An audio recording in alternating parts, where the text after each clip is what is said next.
We continue Aristides in Plutarch's Lives, translated by John Dryden, revised by Hugh Clough. But the Thebans, understanding it, by some deserters forthwith acquitted Mardonius, and he, either for fear of the Athenians,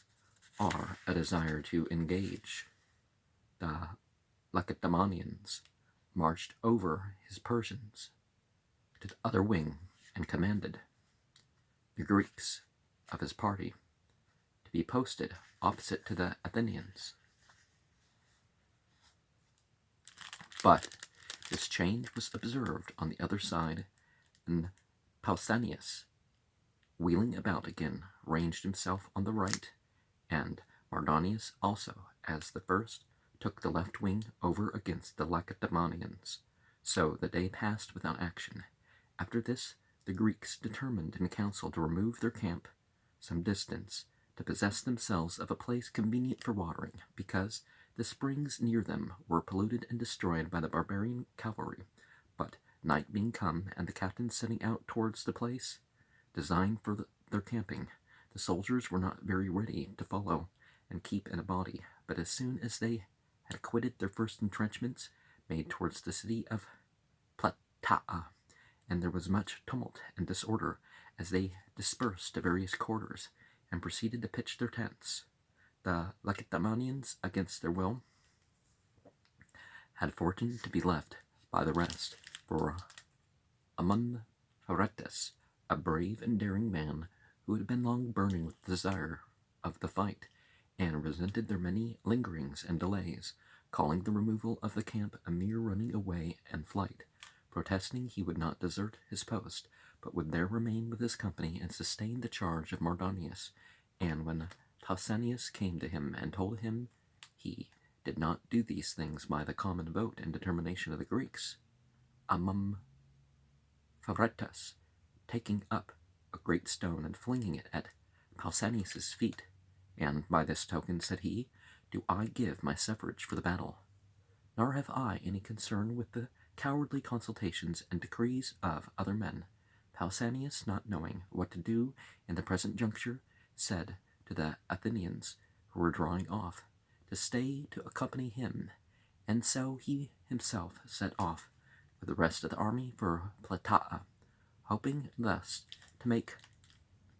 Amum Favretas move. Meantime, day came upon them, and Mardonius, for he was not ignorant of their deserting their camp, having his army in array, fell upon the Lacedaemonians with great shouting and noise of barbarous people, as if they were not about to join battle, but to crush the Greeks in their flight, which within a very little came to pass. For Pausanias, perceiving what was done, made a halt and commanded every one to put themselves in order for the battle, but either through his anger with Amum Favretas, or the disturbance he was in by reason of the sudden approach of the enemy,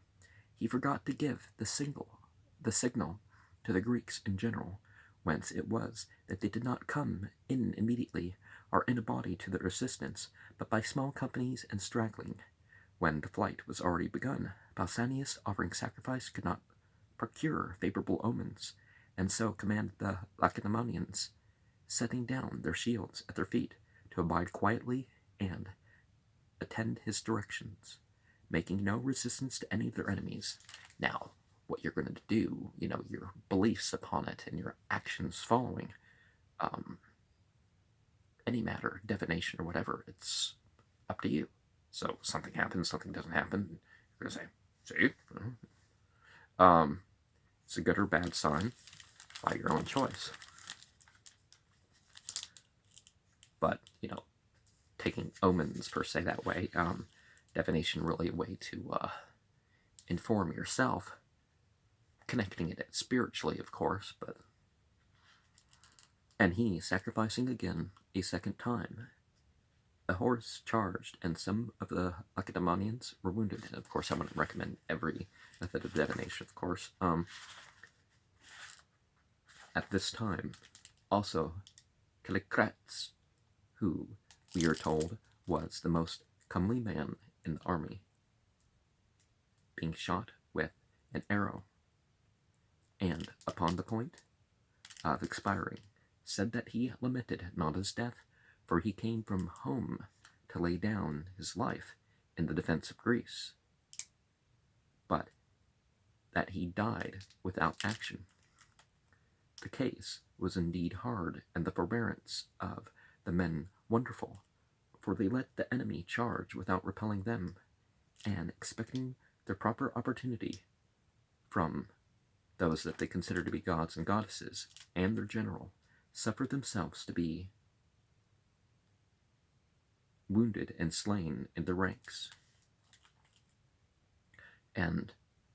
it's a lot different when you're fighting in defense than when you're fighting in offense. And when you're joining somebody else's offense, don't, I've in recent years, you could say, I've heard about like one army joining in and killing 20 times what the supposed evil, rising power killed, and somehow they were, no, one side wrong, another side wrong, and another group joins in and they're even more wrong than everybody else combined, and you still have to have ethics when you're defending, right? And some say that while Pausanias was at sacrifice and prayers, some space out of the battle array, certain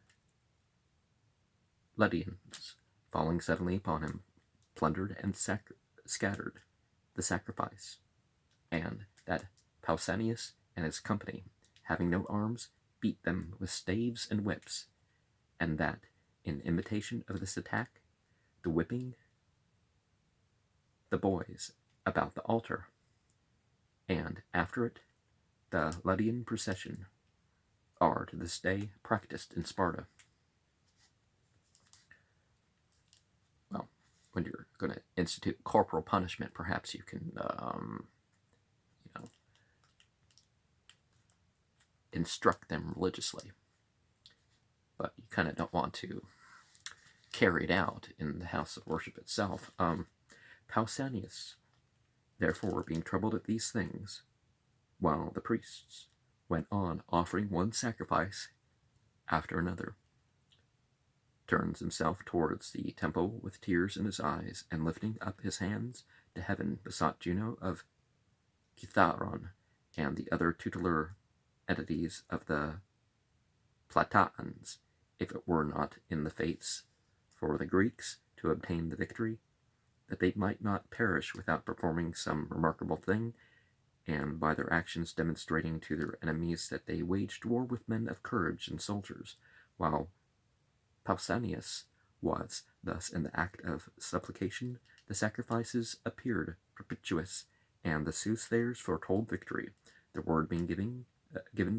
the Lacedaemonian battalion afoot seemed on the sudden, like some one fierce animal, setting up his bristles and betaking himself to the combat, and the barbarians, they don't speak their language, perceived that they encountered with men who would fight it to the death, therefore holding their wicker shields before them, they shot their arrows amongst the Lacedaemonians, but they, keeping together in the order of a phalanx, and falling upon the enemies, forced their shields out of their hands, and striking with their pikes at the breast and faces of the Persians, overthrew many of them, who, however, fell not either unrevenged or without courage. For taking hold of the spears with their bare hands, they broke many of them, and betook themselves, not without effect, to the sword, and making use of their falchions and scimitars, and wresting the Lacedaemonians' shields from them, and grappling with them, it was a long time that they made resistance. Meanwhile, for some time, the Athenians stood still, waiting for the Lacedaemonians to come up. But when they heard much noise as of men engaged in a fight, and a messenger, they say, came from Pausanias to advertise them of what was going on. They soon hastened to their assistance, and as they passed through the plain, the place where the noise was, the Greeks who took part with the enemy came upon them. Aristides, as soon as he saw them, going a considerable space before the rest, cried out to them, conjuring them by the guardian entities of Greece to forbear the flight, and be no impediment, or stop to those who were going to succor the defenders of Greece. But when he perceived they gave no attention to him, and had prepared themselves for the battle, then turning from the present relief of the Lacedaemonians, he engaged them, being 5,000 in number, but the greatest part soon gave way and retreated. As the barbarians also were put to flight, the sharpest conflict is said to have been against the Thebans, the chiefest and most powerful persons among them at that time, siding zealously with the Medes, and leading the multitude not according to their own inclination, but as being subjects of an oligarchy. The battle being thus divided, the Lacedaemonians first beat off the Persians, and a Spartan named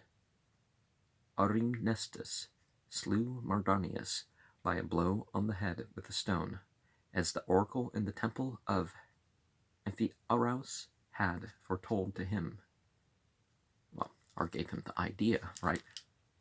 For Mardonius sent a Lydian thither, and another person, a Carian, to the cave of Trophonius. The latter, the priest of the oracle, answered in his own language, but the Lydian sleeping in the temple of Amphiaraus, it seemed to him that a minister of the divinity stood before him and commanded him to be gone, and on his refusing to do it, flung a great stone at his head, so that he thought himself slain with the blow. Such is the story. They drove the flyers within their walls of wood, and a little time after, the Athenians put the Thebans to flight, killing 300 of the chiefest and the greatest note among them in the actual flight itself. For when they began to fly, news came that the army of the barbarians was besieged within their palisade, and so giving the Greeks opportunity to save themselves, they marched to assist the fortifications, and coming in to the Lacedaemonians, who were altogether unhandy and unexperienced in storming, they took the camp with great slaughter of the enemy, for of 300,000, 40,000 only are said to have escaped with Artabazus, when, on the Greek side, there perished in all 1,360, of which 52 were Athenians, all of the tribe Antis, that fought, said Clidemus, with the greatest courage of any.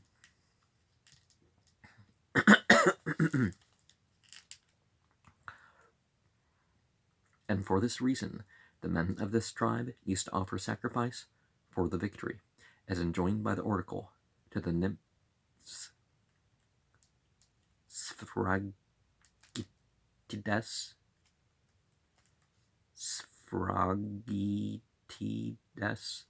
at the expense of the public. 91 were Lacedaemonians and 16 Tecaatans. It is strange, therefore, upon what grounds Herodotus can say that they only, and none other, encountered the enemy, for the number of the slain and their monuments testify that the victory was obtained by all in general, and if the rest had been standing still, while the inhabitants of the 3 cities had only been engaged in the fight, they would not have set on the altar the inscription, "The Greeks win by their courage and their might. They had repelled the Persians in the flight."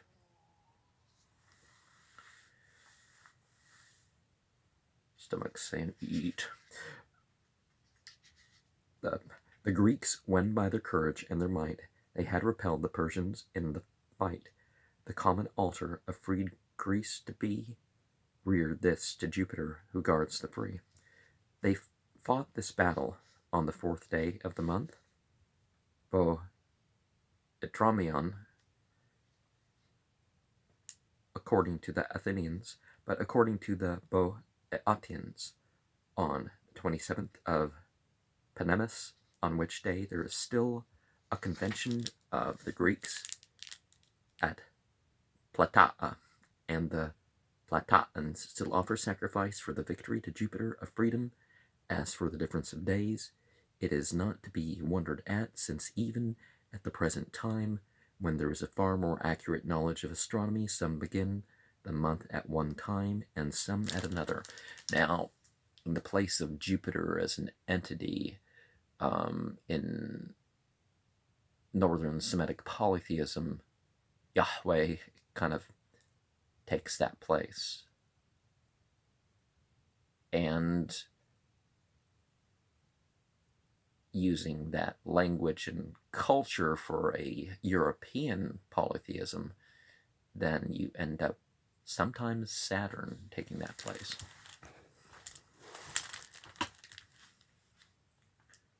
The language and all that.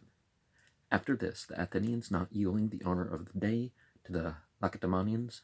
nor consenting they should erect a trophy, things were not far from being ruined by a dissension among the armed Greeks. Had not Aristides, by much soothing and counseling the commanders, especially Leocritus and Oronides, pacified and persuaded them to leave the things to the decision of the Greeks, and, on their proceeding to discuss the matter, the Augiton, the Megarian, declared the honor of the victory was to be given to some other city if they would prevent a civil war after him. Cleocritus of Corinth, rising up, made people think he would ask the palm for the Corinthians, for next to Sparta and Athens, Corinth was in greatest estimation, but he delivered his opinion to the general admiration in favor of the Plataeans, and counseled to take away all contention by giving them the reward and glory of the victory, whose being honored could be distasteful to neither party. This being said, for Aristides gave consent in the name of the Athenians, and Pausanias then for the Lacedaemonians. So, being reconciled, they set apart 80 talents for the Plataeans, with which they built the temple and dedicated the image to Minerva, and adorned the temple with pictures, which even to this very day retained their luster. But the Lacedaemonians and the Athenians each erected a trophy apart by themselves.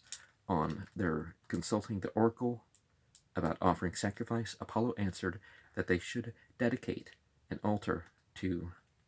Jupiter of freedom. Well, the prophet,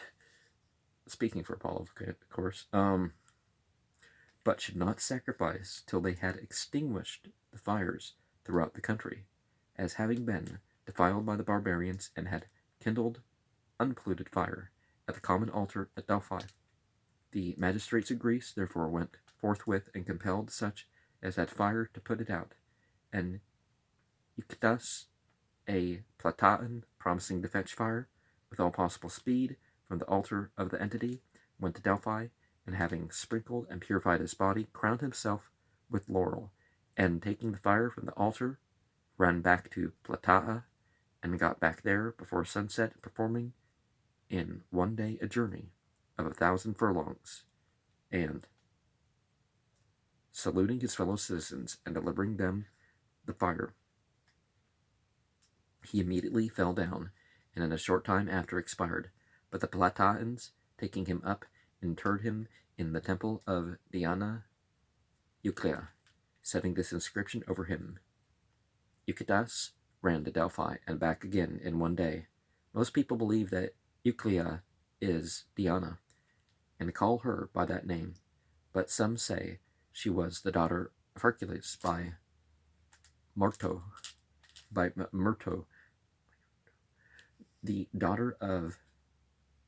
Menoetius, the sister of Patroclus, and dying a virgin, was worshipped by the Boeotians and Locrians. Her altar and image are set up in all their marketplaces, and those of both sexes that are about marrying sacrifice to her before the nuptials. Oh, because a symbol of somebody who maintained their virtue, perhaps, so carrying on that thing into marriage. Maintaining the virtue, because chastity doesn't mean that you have to not get married.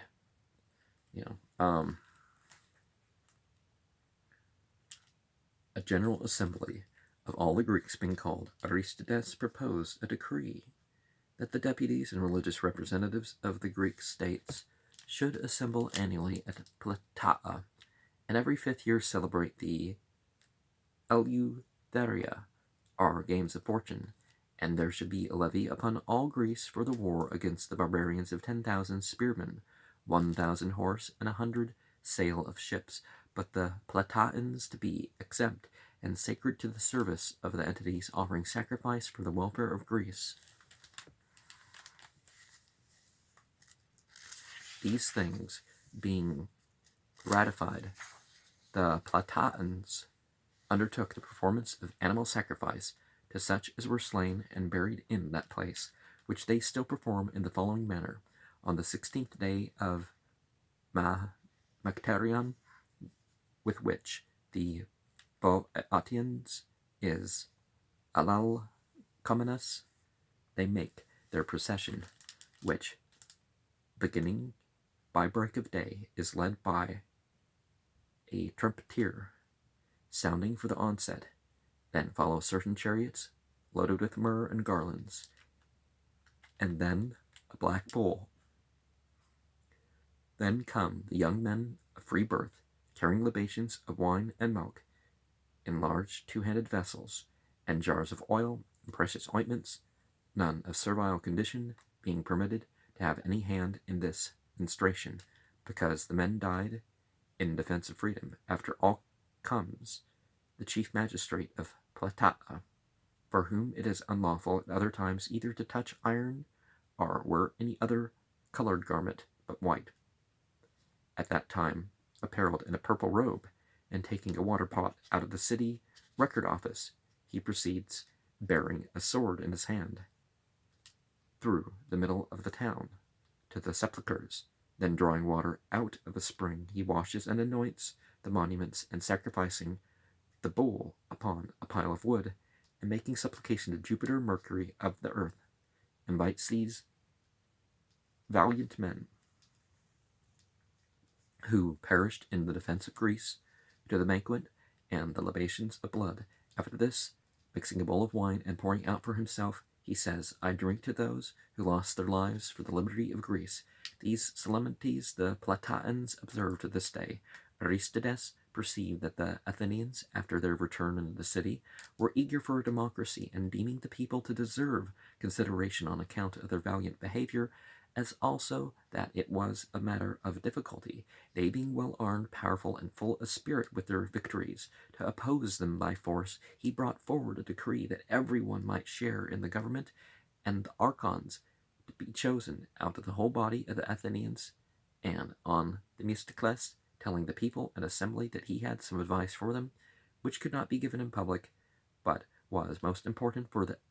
advantage and security of the city, they appointed Aristides alone to hear and consider it with him, and on the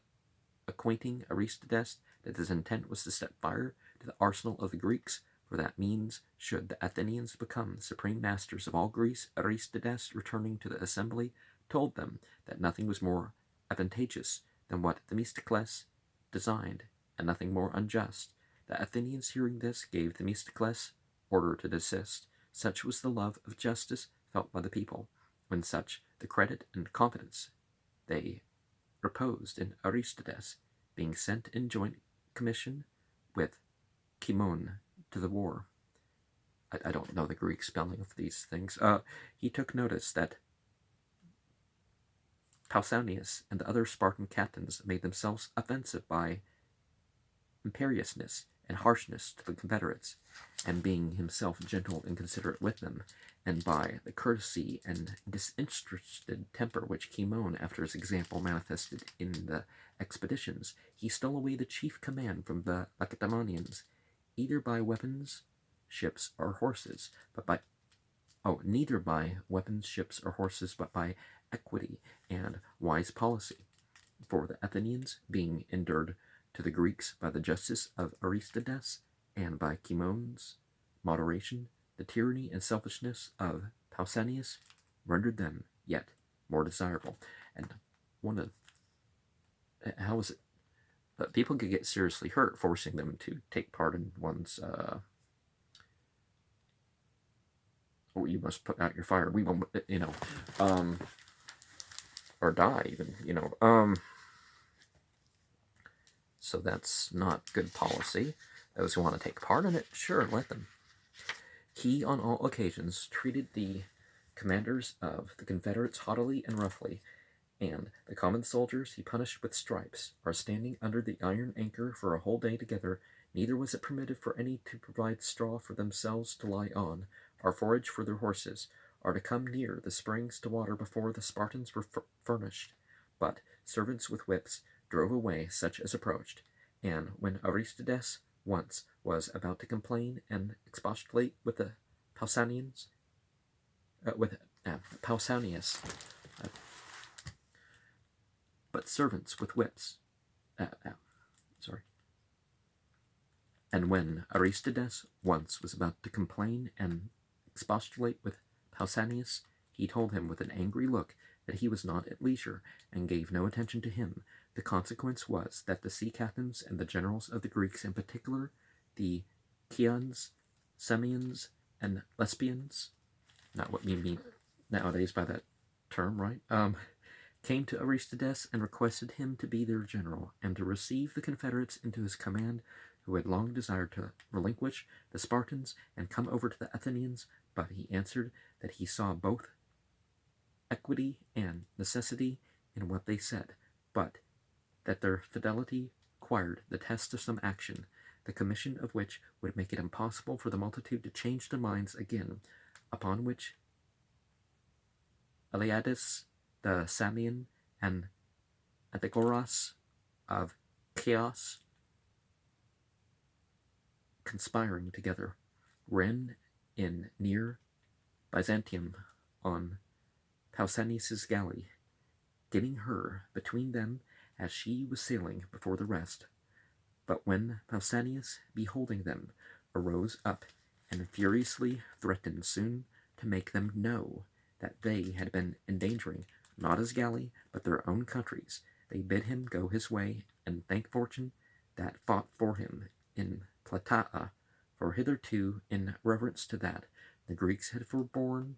from inflicting on him the punishment he deserved. In fine, they all went off and joined the Athenians, and here the magnanimity of the Lacedaemonians was wonderful, for when they perceived that their generals were becoming corrupted by the greatness of their authority, they voluntarily laid down the chief command, and left off sending any more of them to the wars, choosing rather to have citizens of moderation and consistent in the observance of their customs, than to possess the dominion of all Greece. Even during the command of the Lacedaemonians, the Greeks paid a certain contribution towards the maintenance of the war, and being desirous to be rated city by city in their due proportion, they desired Aristides of the Athenians, and gave him commands surveying the country and revenue, and assesses every one according to their ability and what they were worth. But he, being so largely empowered, Greece, as it were, submitting all her affairs to his sole management, to his sole management, went out poor and returned poorer, laying the tax not only without corruption and injustice, but to the satisfaction and convenience of all. So many things will be fixed by evening the tax rate for and applying allowances to those who don't have ability. then the relative tax could all drop. Of course, we need to get rid of welfare for the rich and indirect welfare for the rich.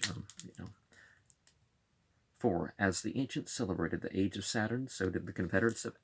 Athens Aristides' taxation, terming it the happy time of Greece, and the more especially as the sum was in a short time doubled and afterwards trebled. For the assessment which Aristides made was 460 talents, but this Pericles added very near 1/3 part more, for Thucydides says that in the beginning of the Peloponnesian War, the Athenians had coming in from their confederates 600 talents. But after Pericles' death, the demagogues, increasing little by little, raised it to the sum of 1,300 talents, not so much through the wars being so expensive and changeable either by its length or ill success, as by their alluring the people to spend upon largesses and playhouse allowances, and in erecting statues and temples. Yeah, houses of worship and items like that should be, based on a volunteer thing rather than the government forcing that on people. I understand a pilgrim tax because that's what it's towards, but Aristides, therefore, having acquired a wonderful and reputation by this levy of the tribute, Themistocles is said to have derided him as if this had been not the commendation of a man, but a money bag, a retaliation,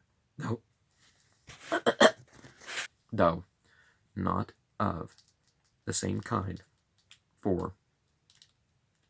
some free words which Aristides had used. For he, when Themistocles once was saying that he thought the highest virtue of a general was to understand and foreknow the measures of the enemy would take, replied, "This, indeed, Themistocles, is simply necessary, but the excellent thing in general is to keep his hands from taking money." Aristides, moreover, made all the people of Greece swear to keep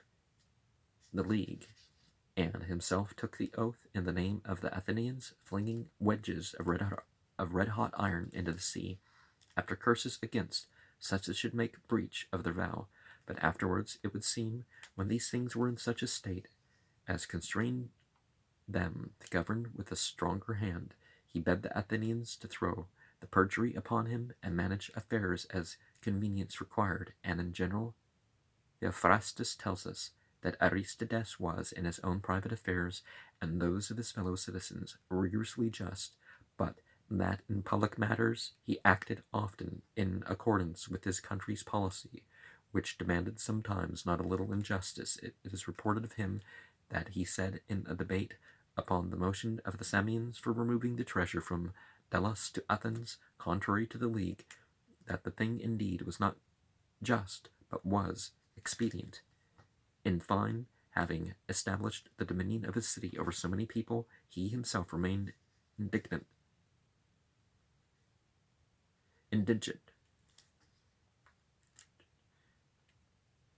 He always delighted as much in the glory of being poor as that of his trophies. It is evident from the following story. Callias, the torchbearer, was related to him, and was prosecuted by his enemies in a capital cause, which, after they had slightly argued the matters on which they indicted him, they proceeded, besides the point, to address the judges. "You know," said they, "Aristides, the son of Lysimachus, who is the admiration of all Greece. In what a condition do you think his family is in his house? When you see him appear in public in such a threadbare cloak, is it not probable that the one who, out of doors, goes thus exposed to the cold must want food and other necessities at home? Callias, the wealthiest of the Athenians, does nothing to relieve either him or his wife and children in their poverty, though he is his own cousin." Yeah, if he's indigent, why should others not be indigent? Just because they know him, there's got to be a better reason than that. and has made use of him in many cases and often repeated advantage by his interest with you. But Callias, perceiving the judges were moved more passionately by this, and were exasperated against him, called in Aristides, requiring him to testify that when he frequently offered him diverse presents and entreated him to accept them, he had refused, answering that it became him better to be proud of poverty than Callias of his wealth, since there are many to be seen that make a good or bad use of riches. It is difficult, comparatively, to meet with one who supports poverty and a noble spirit.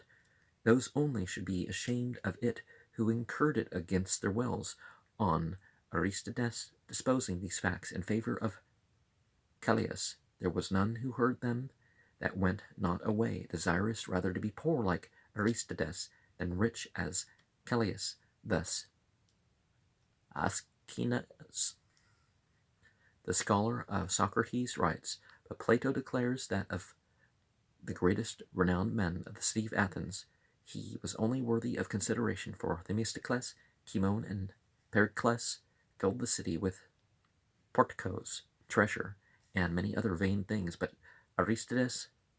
guided his public life by the rule of justice. He showed his moderation very plainly in his conduct toward Themistocles himself, for though Themistocles had been his adversary in all his undertakings, and was the cause of his banishment, yet when he afforded a similar opportunity of revenge, being accused to the city, Aristides bore him no malice. But when Alcmaeon, Cimon, and many others were prosecuting and impeaching him, Aristides alone neither did nor said any ill against him, and no more triumphed over his enemy in his adversary than he had envied him his prosperity. Now, we should definitely refer to the when there's some sort of dispute or something, that it's best for us to not make it personal per se. Some say Aristides died in Pontus during a voyage upon the affairs of the public, others that he died of old age at Athens, being in great honor and veneration amongst his fellow citizens. But Craterus, the Macedonian, relates his death as follows. After the banishment of Themistocles, he says, the people growing insolent, there sprung up a number of false and frivolous accusers, impeaching the best and most influential men, and exposing them to the envy of the multitude, whom their good fortune and power had filled with self-conceit. Amongst these Aristides was condemned of bribery, and upon the accusation of Diophantus of Amphitryope for taking money from the Aeonians when he was collector of the tribute, and being unable to pay the fine, which was 50 mina. I don't know what measure that is. Obviously it's pretty big, right? Sailed to Aeonia and died there, but of Craterus brings no written proof, neither the sentence of his condemnation nor the decree of the people, though in general it is tolerably usual with him to set down such things, and to cite his authors. Almost all others who have spoken of his misdeeds, of the misdeeds of the people towards their generals, collect them all together, and tell us of the banishment of Themistocles, Miltiades' bonds, Pericles' fine, and the death of Pacus in the judgment hall, who, upon receiving sentence, killed himself on the hustings, with many things of like nature. They add the banishment of Aristides, but of his condemnation they make no mention. Now, somebody's unjustly sentenced or something like that. The people knowingly involved in that are obviously responsible to a degree. Moreover, his monument is to be seen in Phalerum, which they say was built for him by the city, he not having left even enough to defray funeral charges. And it is stated that his 2 daughters were publicly married out of the Prytaneum our state house by the city, which decreed each of them 3,000 drachmas for her portion, and that upon his son Lysimachus the people bestowed 100 minas of